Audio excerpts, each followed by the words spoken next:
नमस्कार. श्री स्वामी समर्थ. मकर संक्रांतीच्या तुम्हा सर्वांना खूप खूप शुभेच्छा.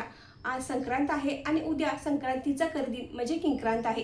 संक्रांती दिवशी संक्रांती देवीने संक्रासुर राक्षसाचा वध केला म्हणून संक्रांत साजरी केली जाते आणि किंक्रांती दिवशी किंक्रासुर राक्षसाचा वध करून प्रजेला त्याच्या त्रासातून वाचवले म्हणून या दिवसाला किंक्रांत म्हटले जाते. आणि हा दिवस करदिन म्हणून पाळला जातो.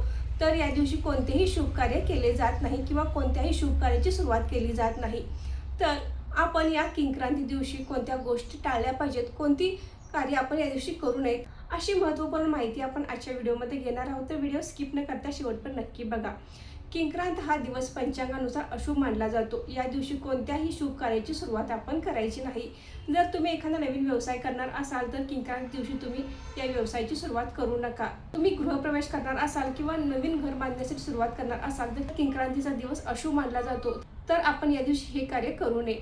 त्याचबरोबर तुम्ही एखादे वाहन घेणार असाल, नवीन उपकरण घेणार असाल, ते देखील आपण किंक्रांती दिवशी घेऊ नये. जर विवाहाची बोलणी करणार असाल ती देखील आपण या दिवशी अजिबात करायची नाही आहे. ज्या व्यक्ती वादविवाद भांडणे करतात अशा माणसांपासून उद्या किंक्रांत दिवशी दूरच राहायचं आहे. काही लोकांना अशी सवय असते की विनाकारण भांडण काढायची, तर आपण अशा लोकांपासून दूरच राहायचं आहे. तर किंक्रांत दिवशी आपण काय करू शकतो, तर आपली जी काही रेग्युलर कामे आहेत ते आपण करू शकतो. त्याचबरोबर तुम्ही श्री स्वामी समर्थ महाराज जे सारामृत वाचणार असाल अशी सेवा आपण या दिवशी केली तर त्याचा आपल्याला नक्कीच लाभ होईल. तर आपण किंक्रांती दिवशी कोणाशी वादविवाद भांडणे टाळायचे आहेत. जर आपण वादविवाद भांडणे केलो तर आपल्या पाठीमागे वर्षभर अशी कटकट राहते आणि घरामध्ये नकारात्मकता येते. तर किंक्रांत दिवशी कोणाशी वादविवाद भांडणे करू नयेत.